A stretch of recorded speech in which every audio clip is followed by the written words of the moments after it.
Hey everybody, it is Thursday, October 26th. You're listening to the Mo News Podcast. I'm Moshe Nunu. And I'm Jill Wagner. This is the place where we bring you just the facts. And we read all the news and read between the lines so you don't have to. Jill, according to the internet, today is National Pumpkin Day, which I feel like 5 days early than Halloween, but I guess the pumpkins deserve their own holiday separate from Halloween.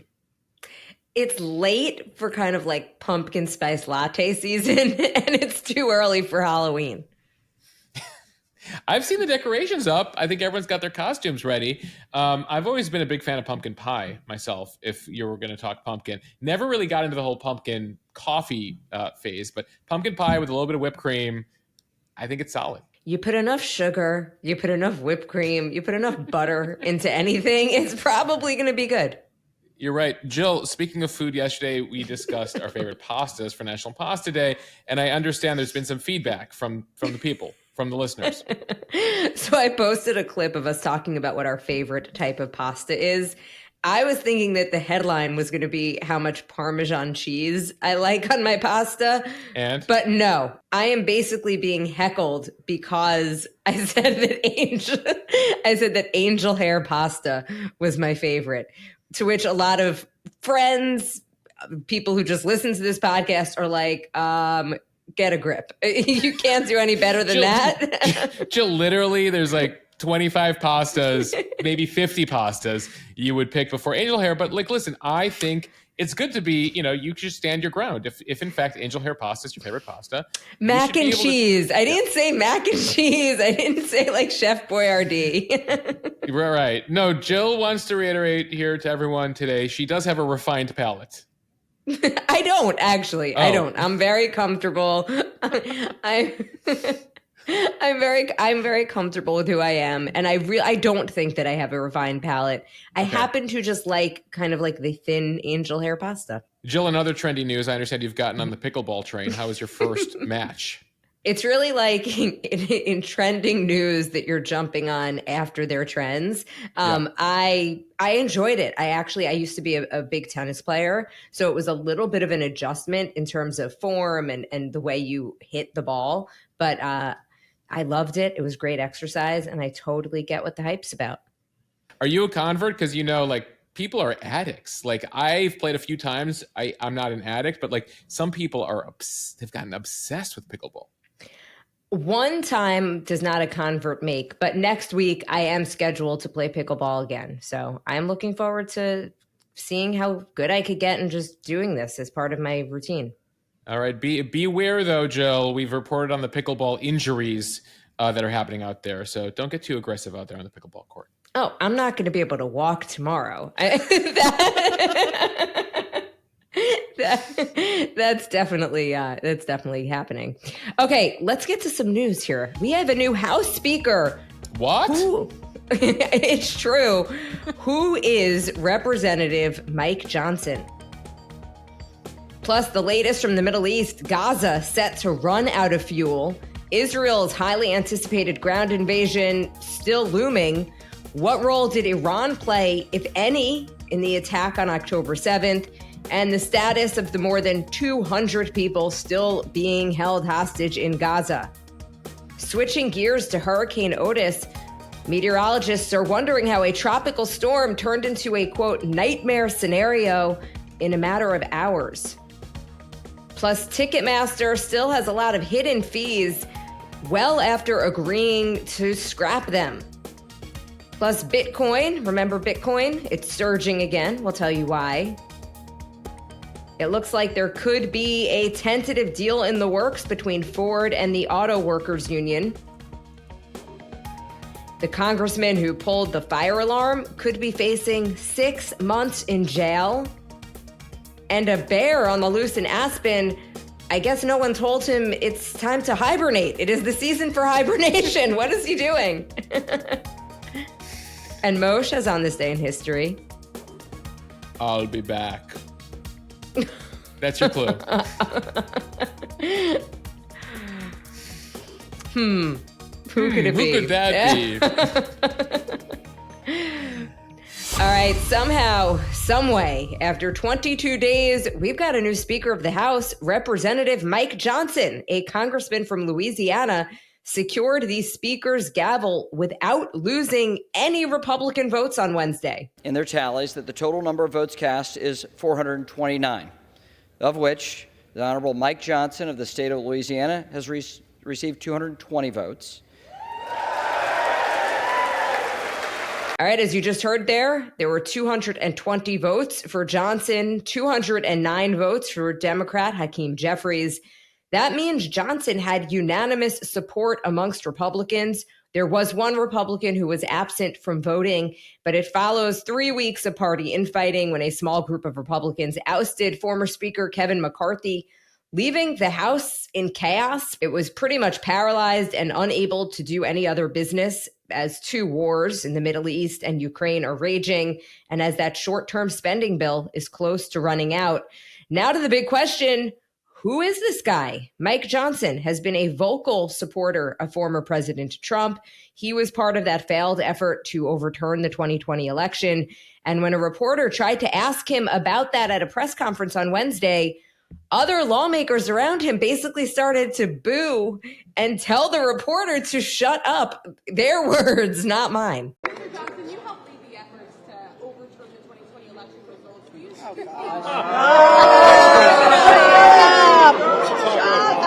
Next question. 2024. Next question. Okay, Moshe, so I guess it's case closed on the 2020 election. What else do we need to know about Mike Johnson? Well, that's significant there because, one of the reasons Mike Johnson was able to get the support, I would say for two reasons. One, just complete exhaustion on the part of Republicans who are just like, please, let's just come to a compromise here. But two, that he certainly represents that wing of the party, the Trump wing of the party. And that is a wing of the party that Kevin McCarthy and others have been having trouble with. And so when the reporter threw the question there, they don't want to focus on that stuff. They don't want that to be the soundbite, but it's acknowledged that, that sort of is a thing. They want to be forward looking, but also not upset the base by denying the election stuff. And most importantly, not upset the big guy, Trump, by having to address it further. But I imagine he will have to answer for it at some point. As far as Johnson's concerned, he's been in the House for 4 terms, so just about 8 years. He's 51 years old, which makes him the 3rd youngest speaker in more than a century. And at 8 years, that's a pretty short amount of time to serve before having to run the place. He has the least experience in Congress of any speaker in the last 140 years. So we'll see how that works out, whether, sort of his novice nature works in his favor or not. He's also deeply religious. Here's what he said as part of his speech on Wednesday on the House floor. I want to tell all my colleagues here what I told the Republicans in that room last night. I don't believe there are any coincidences in a matter like this. I believe that Scripture, the Bible, is very clear that God is the one that raises up those in authority. He raised up each of you, all of us. So he's pretty conservative on most social issues, economic issues, etc. He spent 20 years practicing constitutional law before getting into politics. He then spent some time in the Louisiana legislature, in the state legislature there. As a congressman, he was reelected as a vice chair of the House Republican Conference for a second time last year. So he's been gradually moving up in leadership, considered a principal conservative who hasn't upset too many people within the caucus. Jill, he claims he never really considered becoming speaker until someone contacted him about it just over the past few days. Sure, he hadn't. Just like nobody's running for president. Oh, I had no plans to run for president. A politician without ambition. I remember it was interesting. I was a Fox News producer covering Capitol Hill 07, 08. And I remember a young congressman named Mike Pence who would actually ask the reporters, when the cameras were off, all right, so I'm thinking about running for president. What do you guys think? And this was 15 years ago. And I was like, who does this guy think he is? So there are 435 people walking around Capitol Hill, plus 100 senators, 535. They all want to be president. They all want to run stuff. Don't buy the whole, I didn't think I was going to be a leader. And there's no shame in the game. You're a politician. Just own it. Own it. Just own it. And the Republicans recently, they kicked out McCarthy. Then they had Scalise. Scalise couldn't get it. Then they had Jim Jordan. He couldn't get it. Then they had Tom Emmer for a brief moment in time. He couldn't get it. So now Mike Johnson is your Speaker of the House, the 56th ever Speaker of the House. So we'll see how this goes. He's now second in line to the presidency. That's a key role in the continuity of government. If something happens to Biden, it goes to Kamala Harris. If something happens to her, Mike Johnson is your president, everybody. One of the big bills that's going to be coming up here is the big $100 billion plus aid bill that Biden is asking Congress for to give money to Ukraine, Israel, Taiwan, and also billions for the border security here in the U.S. Johnson says Israel will be a priority, though recently he has voted against more funding for Ukraine, saying, he doesn't believe we should be sending any more money for that war. So as this issue comes up, it'll be interesting to see how he navigates this, given the majority of House Republicans are against more aid to Ukraine, but in a package with border security in Israel, one of the reasons they're packaging it together. How will he approach it? One of the first challenges. And then, of course, in the next 2 weeks, we face another government shutdown. So we'll see how that goes for him. Did you say 2 weeks? I'm not ready. I'm not emotionally prepared. Okay, now to the latest in the Middle East. Emergency aid that is supposed to be heading to Gaza is in flux because of a fight over fuel. We have been telling you about this for the past few days. Aid trucks have started to trickle into Gaza with water, food, and medicine, but no fuel. The Maine United Nations agency in Gaza saying that it's going to have to stop aid operations within a day if fuel is not delivered. The UN Secretary General saying that without fuel, aid cannot be delivered, hospitals won't have power, and drinking water cannot be purified or even pumped. Doctors are warning that babies relying on oxygen supplies will die if fuel is not brought in. Israel, for its part, though, has refused to allow fuel to enter Gaza, saying that it would only be used by Hamas to fuel its fight against Israel. Since October 7th, Hamas has fired more than 7,000 rockets at Israel, despite all of those airstrikes that Israel has done on Gaza. The IDF posted an aerial photo of what it said were fuel tanks in Gaza, claiming that they held more than 500,000 liters of fuel. Israel says they want all of the hostages home before considering sending fuel. Moshe, I know that you posted on the Instagram account a pamphlet that Israel had dropped, basically saying to residents of Gaza, please, any information that you have on the whereabouts of the hostages, let us know. And we will do our best to protect you and protect your home. They also reportedly dropped pamphlets saying, you want gas? Ask Hamas. They've got plenty of it. Meanwhile, it is still a waiting game for Israeli forces as they prepare for a ground invasion into Gaza. Yeah, on the fuel thing, you have a lot of humanitarian groups who are saying, hospitals have to shut down without fuel. The Israelis retorting, saying, Hamas has fuel. Ask Hamas, as you noted. But the humanitarian folks stuck between a rock and a hard place here. There's the terrorist group that may or may not, have fuel. The Israelis are not allowing fuel in. Regardless, you do have major concerns about clean water and, the basic needs of hospitals, generators, all of that as this war unfolds in Gaza. So as we've been telling you, the civilians here, unfortunately, stuck between all of this. As far as the ground invasion, the much anticipated ground invasion, right now, according to multiple reports, Israel has agreed to a request from the U.S. to allow the U.S. to put more air defenses in place across the region to protect U.S. troops ahead of an Israeli invasion. The Pentagon right now scrambling to deploy nearly a dozen air defense systems to the region, including for U.S. troops who are serving in Iraq, Syria, Kuwait, Jordan, Saudi Arabia, and the United Arab Emirates to protect our soldiers from missiles and rockets. So the U.S. has persuaded the Israelis to hold off, anticipating that if Israel goes into Gaza, then it'll be basically full open season by all the Iranian terror groups, targeting both U.S. and Israeli soldiers across the region. Israel's also taking into account in its planning the effort to supply humanitarian aid into Gaza with this hold up, as well as the ongoing diplomatic efforts engaged by the Qataris, the Egyptians, etc., to free most of the hostages. The concern is once an invasion starts, it'll be much more difficult for any more freeing of hostages. But the concern here for America is real. More than a dozen attacks against U.S. forces already in Iraq and Syria, many using drones and missiles. They've resulted in the death of one American contractor, the destruction of an American drone. At least 24 troops in Syria have been injured, another 10 in Iraq.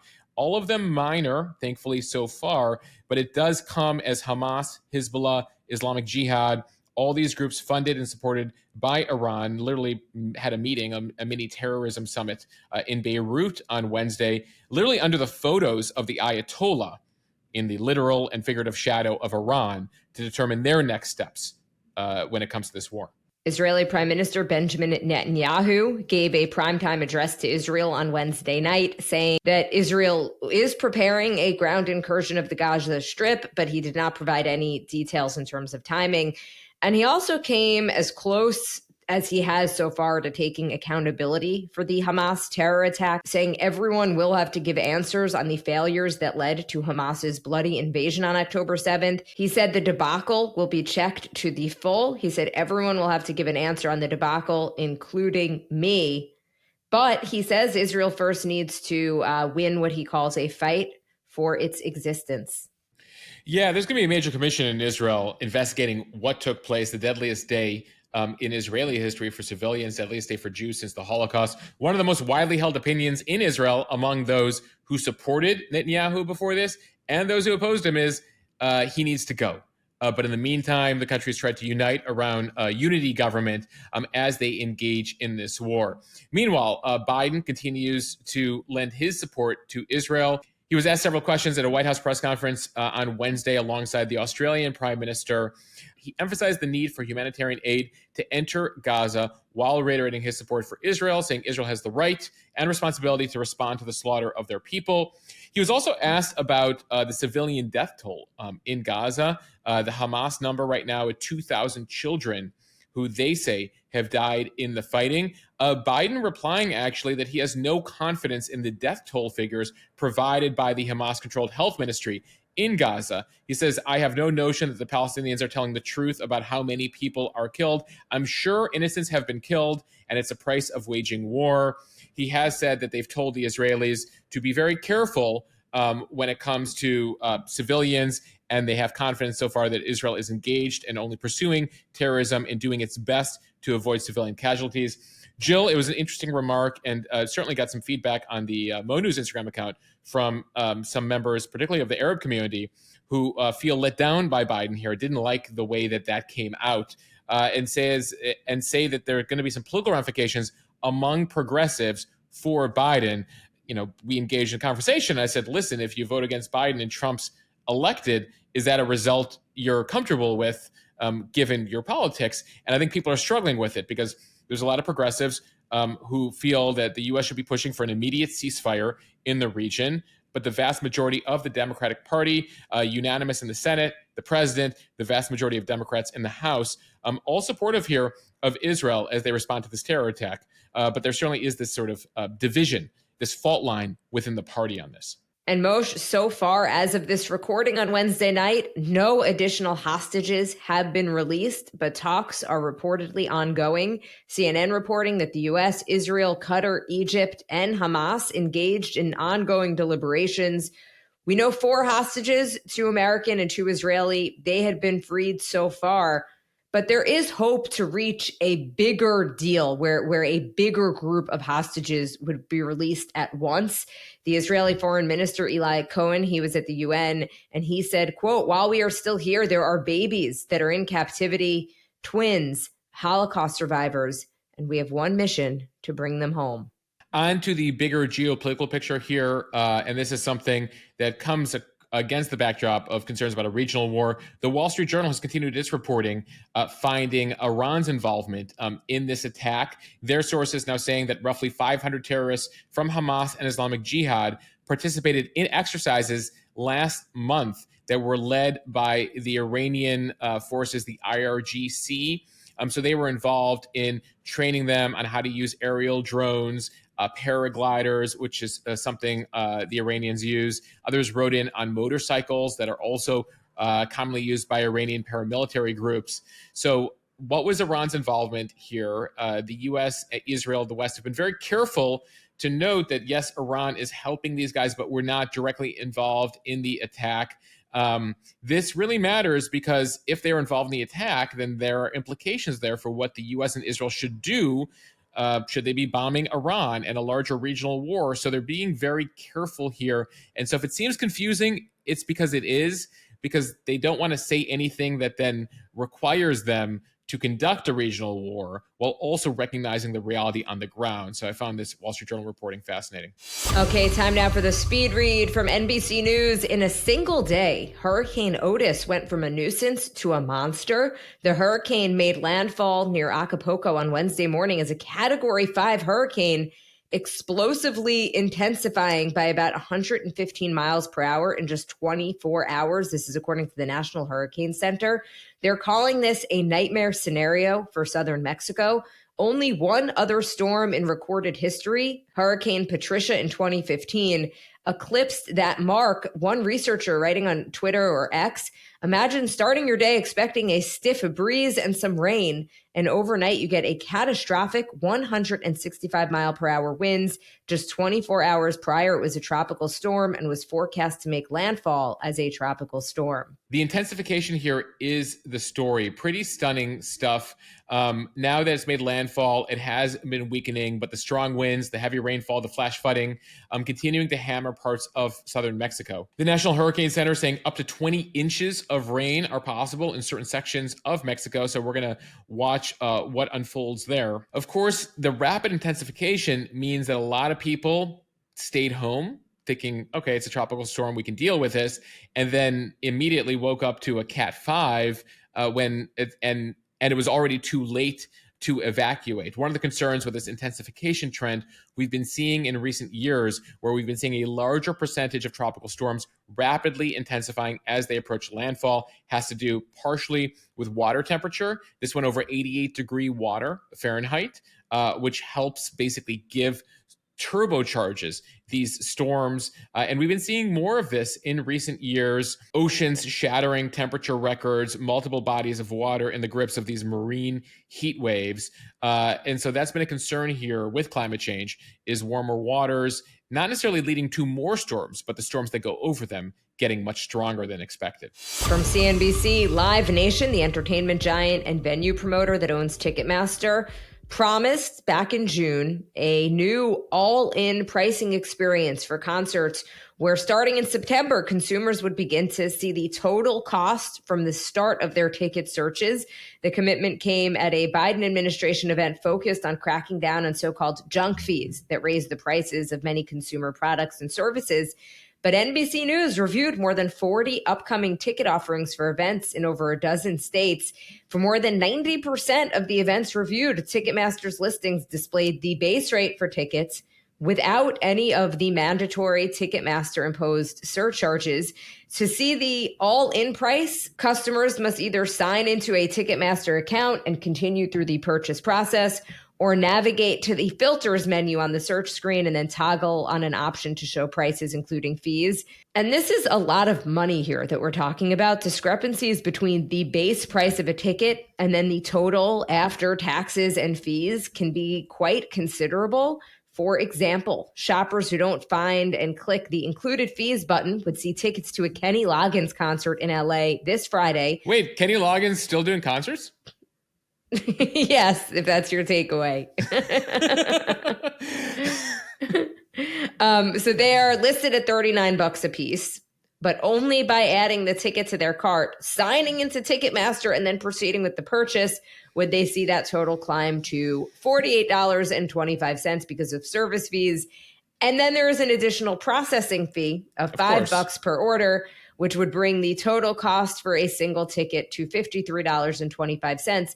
So that's 37% higher than that initial price. How do you feel about paying $53 for a Kenny Loggins concert, Jill? 39 seemed like a deal. I don't know about 53. Moshe, I guess it depends if he's going to sing Footloose or not. If he sings Footloose, I'm in. I guess how could he not, right? I mean, there'd be a ride if he didn't sing Footloose. Then he also has Danger Zone, Highway to a Danger Zone. I mean, like, if you're thinking peak 1980s music, it's Kenny Loggins. I will say that it sounds like Ticketmaster.com is sort of its own danger zone here as you kind of go through it. It's like the fee, the extra fee, the fee because you're going to pay it anyway fee. But this is serious because they were supposed to already take care of this stuff. Senator Amy Klobuchar, you might remember her, the senator from Minnesota, called out the extra steps in a letter that she sent to Live Nation this week saying the all-in pricing should be a default view, not an optional setting. Get it together, Live Nation Ticketmaster. She's asked the company to provide an update on all transparency efforts by next week. Congress, staying on top of the important things. This actually has been a huge issue for them, actually. Live Nation told NBC News that the all-in pricing has been instituted for all new shows in Live Nation owned and operated venues as of last month, but that most upcoming Ticketmaster events currently available went live before that date without the all-in prices. So basically, the other stuff is grandfathered in. Sorry about that. The new stuff, we are taking care of it. That's going to Live Nation. We'll see. But Jill, if I can make it to the West Coast, I'll see you at the Kenny Loggins show Friday night. This issue, by the way, is like the perfect issue for Congress. It's annoying for Americans. Like it makes good headlines. They could grasp what it's about. It's not so big. It's not like AI and how to regulate tech. Like fix healthcare, education, Social Security, keep the government open, immigration. They're like, you know what we're going to focus on? Ticketmaster. It makes people feel like I'm getting stuff done, but like it's not too hard, and it's not too controversial. From CNN Business, why Bitcoin is surging. Bitcoin rocketing higher, topping 35,000 for the first time since May of 2022. It's actually up 20% over just the past 5 days. The famously volatile cryptocurrency has more than doubled in value this year. What is behind it? Well, investors are growing excited about the prospect of being able to buy Bitcoin funds that trade on good old-fashioned stock exchanges instead of having to deal with less regulated and sometimes sketchy crypto platforms like FTX and Binance. This latest round of excitement came as the BlackRock Exchange Traded Fund for Bitcoin appeared on a list controlled by the Depository Trust and Clearing Corp. That's a NASDAQ-owned clearinghouse for stocks and ETFs. BlackRock had applied in June to register a Bitcoin spot ETF. It is still pending approval, but a BlackRock Bitcoin ETF would give the cryptocurrency this new sense of legitimacy. That's all they want, Moshe, to be taken seriously. I know. Some Especially respect. if you talk to the crypto bros. They're just like, give us some respect. This is a serious thing. There's one of our OG crypto bros, friend of the pod, Mike Zusel. He got into crypto. Oh. He got into Bitcoin back in 2011 and bought some for less than $100. And I was like, why didn't you tell me to buy it? And he said, I did. And I was like, really? You should have taken my money at that moment, my friend. So that's why he's able to travel the world. That's why he's he actually is on a mission right now to go to all countries around the world. I think he's at 150 so far. Anyway, not to digress. The crypto thing, this is serious ETF. One of the concerns about crypto is it's sort of in the sketchy netherworld. And when you bring the backing of the SEC and the stock market being able to trade crypto here, it gives legitimacy. It gives people a sense like, okay, I'm willing to invest in that. And that's why people are bullish on this right now. Still, the SEC has not approved the fund yet. Investors may be getting out in front of their skis for the moment. So we'll see what happens there. Now, one other reason, sort of more negatively, why Bitcoin is rising right now is fear. As investors look to diversify their portfolios in uncertain times, some are now turning to Bitcoin, sort of a digital safe haven.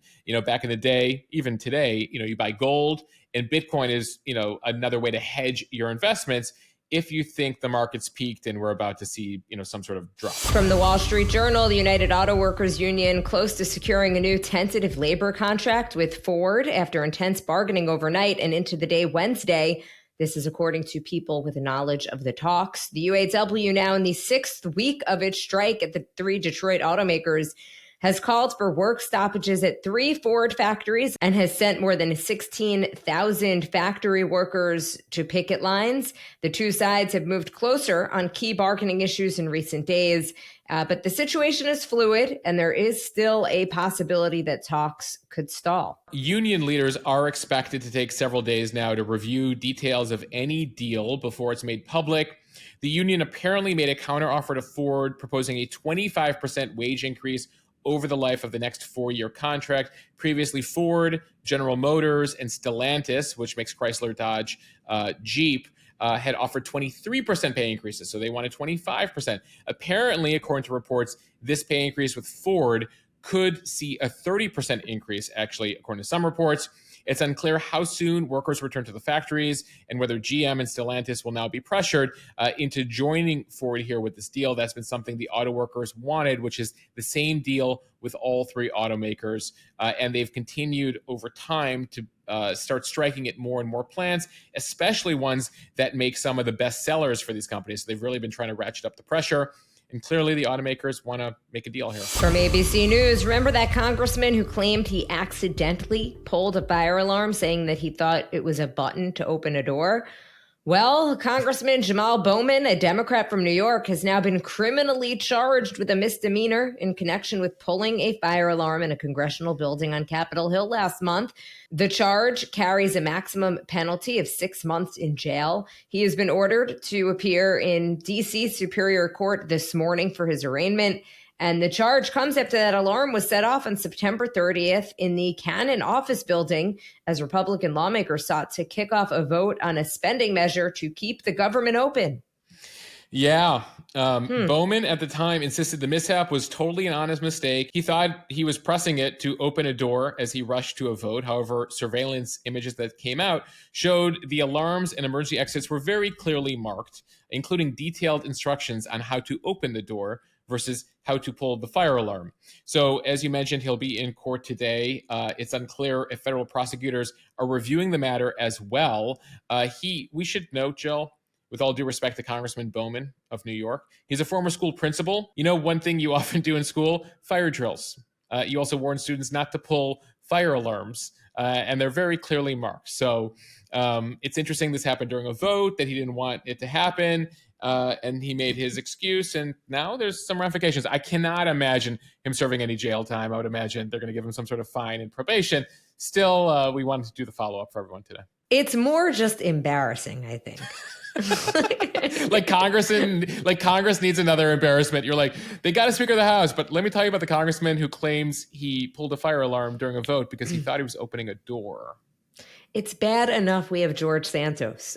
Why this? The New York delegation really punching above its weight here. And from NBC News, a warning that even though it is hibernation season, people should be on the lookout for bears in certain part of the country. This story out of Aspen, a bear prowling for pre-hibernation snacks raided the kitchen of a luxury Colorado resort and injured a responding security guard. The late night food run unfolded at around 11 p.m. Monday at the St. Regis Aspen Resort when the guard surprised the four-legged intruder in the kitchen. This bear has some good taste. Those are some pricey goods in the St. Regis kitchen in Aspen. Yeah, this is all according to a Colorado Parks and Wildlife statement. The bear attacked and knocked the guard down before he got away.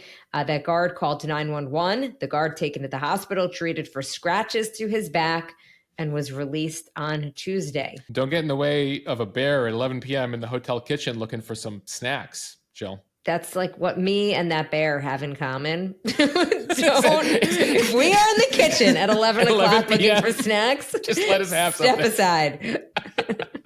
So apparently parks officers got to the resort early on Tuesday, learned that the bear had entered the hotel through a series of doors near the courtyard. This bear was on a mission.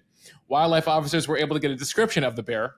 So what did the bear look like? How big was the bear? What color was the bear? Including specific identification markers to assist in locating and identifying the bear. Apparently, they then spotted the animal, but could not tranquilize and capture the bear due to public safety concerns, wherever the bear was at the time. The Colorado Parks and Wildlife put out a statement saying this incident serves as an unfortunate reminder that bears are still active as they prepare for hibernation. So those of you out west, they're still on the loose. All right, now time for On This Day in History on this October 26th, 1775.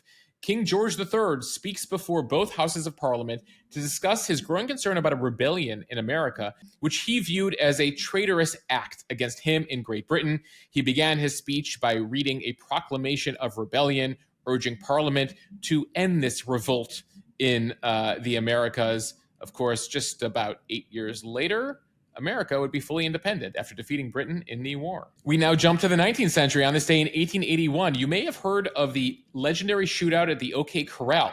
That took place on this day, a little more than 140 years ago, in Tombstone, Arizona, between the Earp brothers and a friend with the going up against the Clanton-McLaury gang. After silver was discovered in Tombstone, it became one of the richest mining towns. And so you had Wyatt Earp, his brother, his friends, claiming to represent law and order. They were pretty ruthless. Then you had these McLaurys and these Clantons, the cowboys, who lived on a ranch outside of town. They were also thieves and murderers, by the way. And so these two groups in Tombstone were struggling for control of the silver trade, etc. And it ended all in a blaze of gunfire. The surviving members were put on trial, but a judge found them not guilty, saying they were justified in committing the homicides. The Wild Wild West on this day 142 years ago. All right, before we get to some pop culture, a happy birthday today to Pat Sajak of Wheel of Fortune. He turned 77. Just 1 year younger than him, also born on this day, Hillary Clinton turned 76 today. All right, per the clue at the beginning of the podcast, I'll be back. The action thriller The Terminator was released in the US on this day 39 years ago. Hugely successful. It made an actor who was in his mid-30s at the time named Arnold Schwarzenegger a star, and established James Cameron as a bankable filmmaker, as they say. So what's become a familiar theme here on this podcast, Moshe, I have never seen The Terminator, the movie, and I believe that my husband will probably listen to this podcast. Michael, are you listening? Yeah. You have to get Jill plugged in on, just don't talk to Jill about it at 11 p.m. in the kitchen, but at another time of day, you need to get her to watch Terminator. All right, and finally, on this day 42 years ago, Queen released Under Pressure featuring David Bowie. Though, Jill, when you hear bump, bump, bump, bum, bum, bum, bum, I also think Ice Ice Baby, because he ripped Vanilla Ice, also ripped it for his song. Very true. So I had asked people on Instagram what song is kind of representing their mood right now, just because everyone has so many feelings and emotions. And a couple of people wrote Under Pressure, which I thought was pretty accurate. Yeah, apparently it was July of 81. Queen was working on an album in Switzerland. So was David Bowie. They ran into each other, and that spurred the collaboration. A fascinating collaboration between two of the biggest groups at that time. So a little musical history to end us on this day in history. All right. On that note, we want to thank you for listening to the Mo News Daily Podcast. I do want to mention my full interview with Nero Feliciano about how to talk to kids about what's going on in the Middle East and war in general. That is up on our feed. It's a short, just about 15 minutes, but she has some really good advice. So take a listen if you're struggling with that. Yeah, great advice from Feliciano. I know that's been a question for many of you. And, as we continue to navigate some of these tougher issues, we will try to make a point of giving you some productive tools to help address them with the people in your life, the people who disagree with you, your kids, who are seeking basic understanding, and please be open with feedback and suggestions. We want to make sure that we continue to serve you, our audience, our loyal listeners. By the way, if you like what we're doing here, as Jill mentions, please give us a review on Apple or Spotify. It really helps us grow, actually helps us gain our reach. So if you take a moment to review, we would appreciate that. With that said, we'll see you back here tomorrow. Jill, it'll be a Friday edition. Always fun. It's Friday. All right. Bye, everybody.